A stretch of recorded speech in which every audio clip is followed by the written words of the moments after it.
Now Joab the son of Zeruiah perceived that the king's heart was toward Absalom. And Joab sent to Tekoa, and fetched thence a wise woman, and said unto her, I pray thee, feign thyself to be a mourner, and put on now mourning apparel, and anoint not thyself with oil, but be as a woman that had a long time mourned for the dead. And come to the king, and speak on this manner unto him. So Joab put the words in her mouth.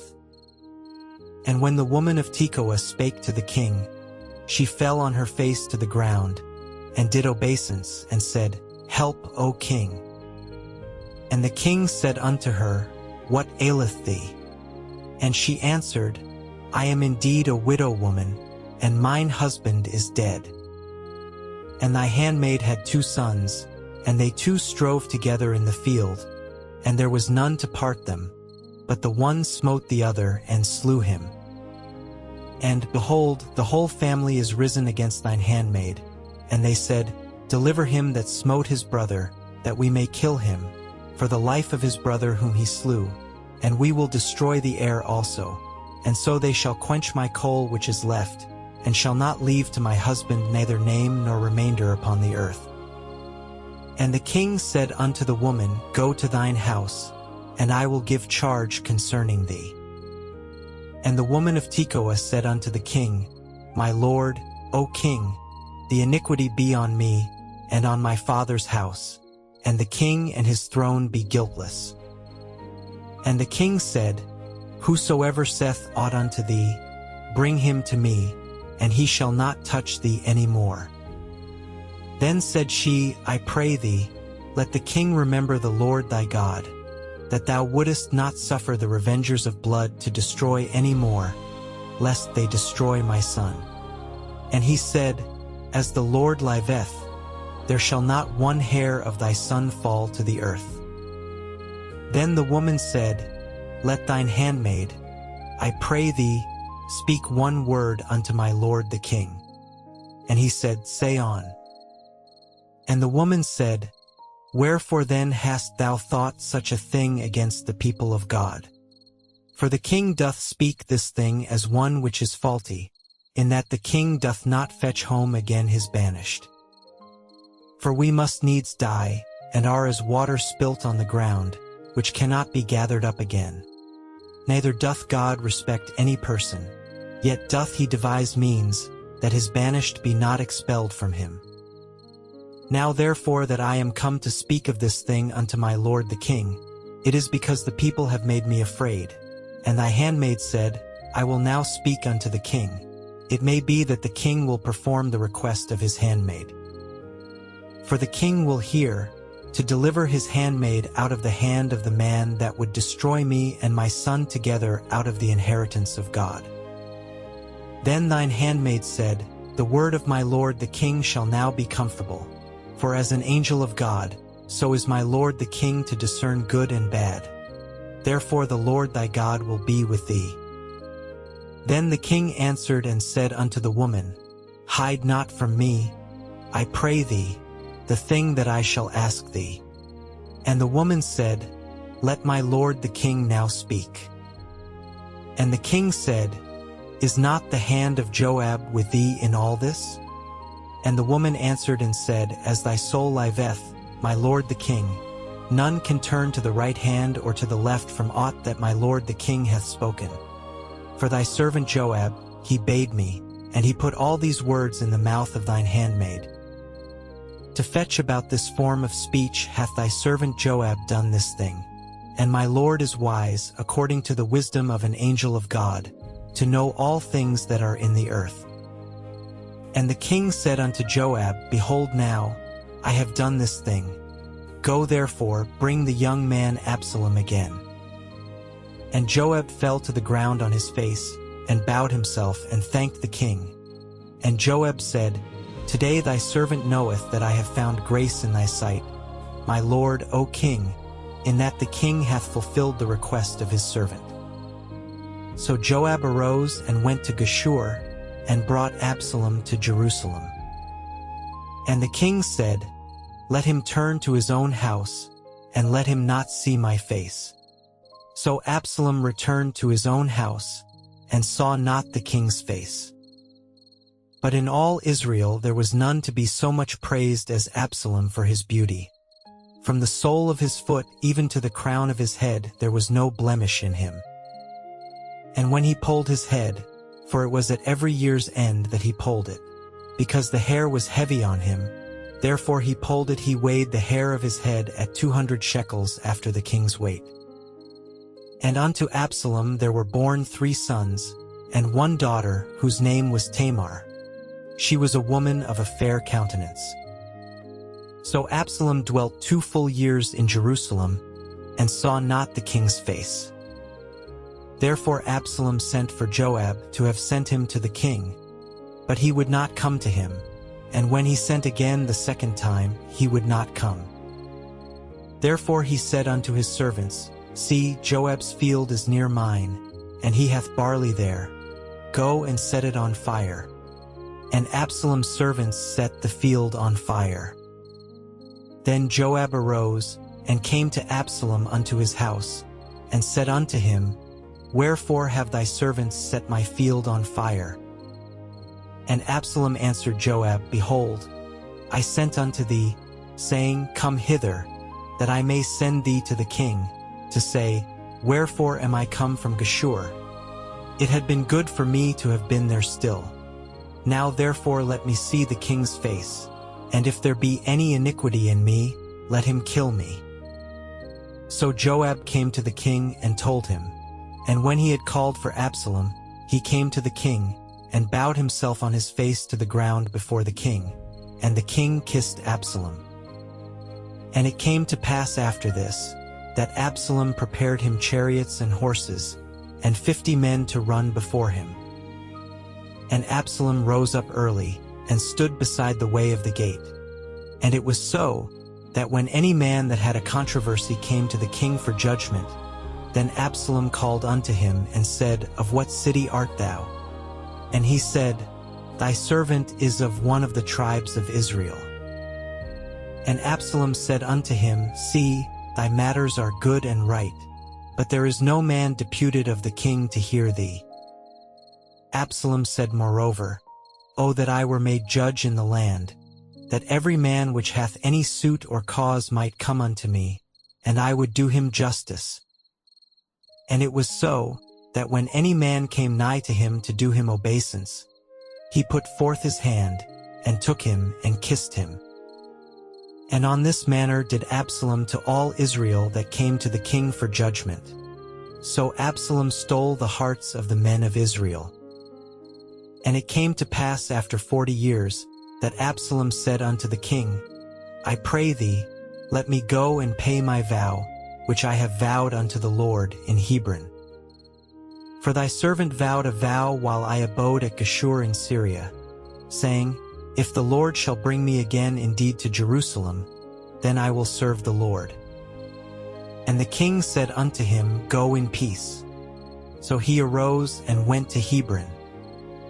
But Absalom sent spies throughout all the tribes of Israel, saying, As soon as ye hear the sound of the trumpet, then ye shall say, Absalom reigneth in Hebron. And with Absalom went 200 men out of Jerusalem that were called, and they went in their simplicity, and they knew not anything.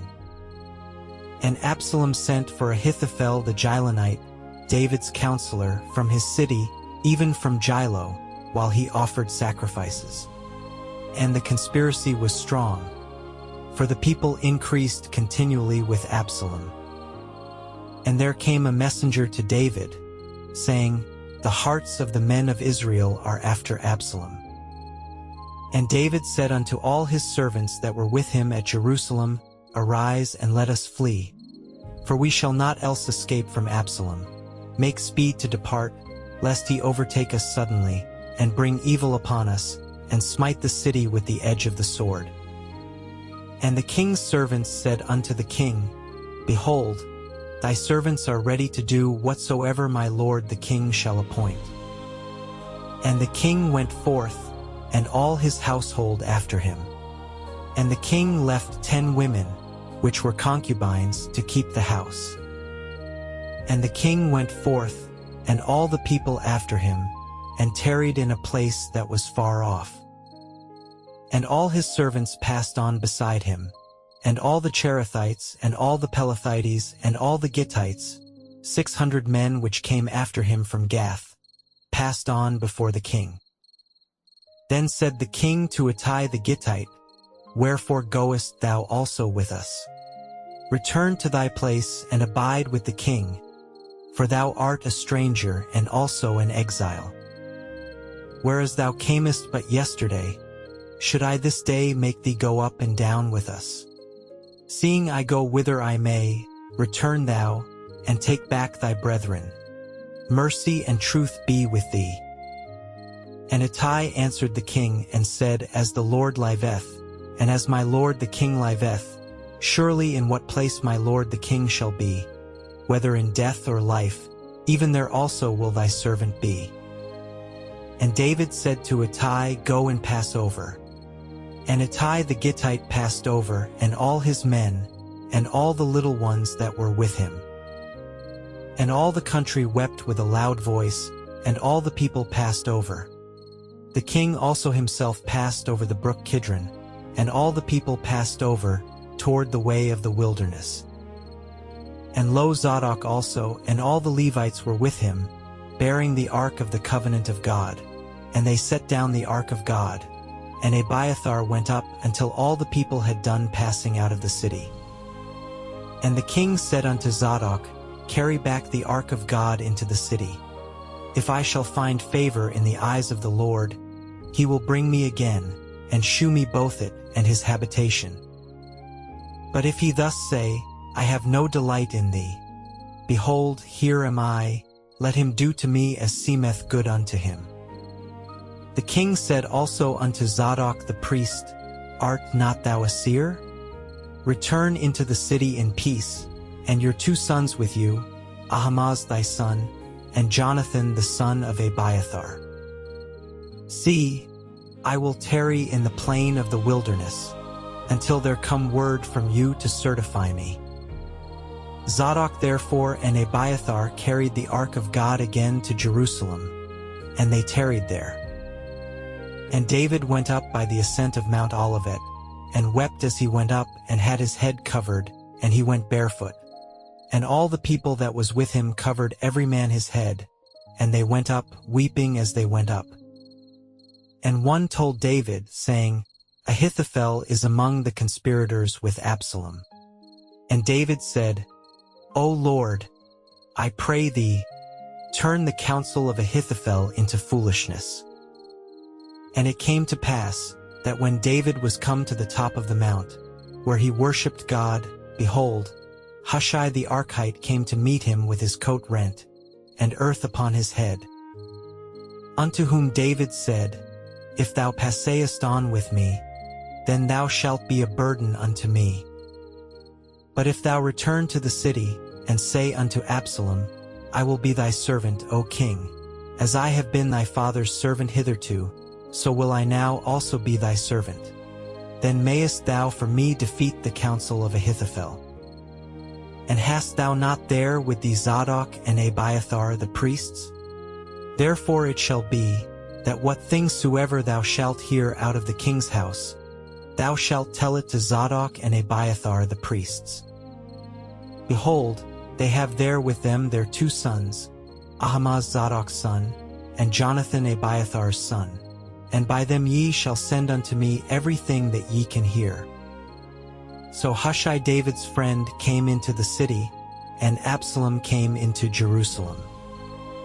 And when David was a little past the top of the hill, behold, Ziba the servant of Mephibosheth met him, with a couple of asses saddled, and upon them 200 loaves of bread, and 100 bunches of raisins, and 100 of summer fruits, and a bottle of wine. And the king said unto Ziba, What meanest thou by these? And Ziba said, The asses be for the king's household to ride on, and the bread and summer fruit for the young men to eat, and the wine, that such as be faint in the wilderness may drink. And the king said, And where is thy master's son? And Ziba said unto the king, Behold, he abideth at Jerusalem. For he said, Today shall the house of Israel restore me the kingdom of my father. Then said the king to Ziba, Behold, thine are all that pertained unto Mephibosheth. And Ziba said, I humbly beseech thee that I may find grace in thy sight, my lord, O king.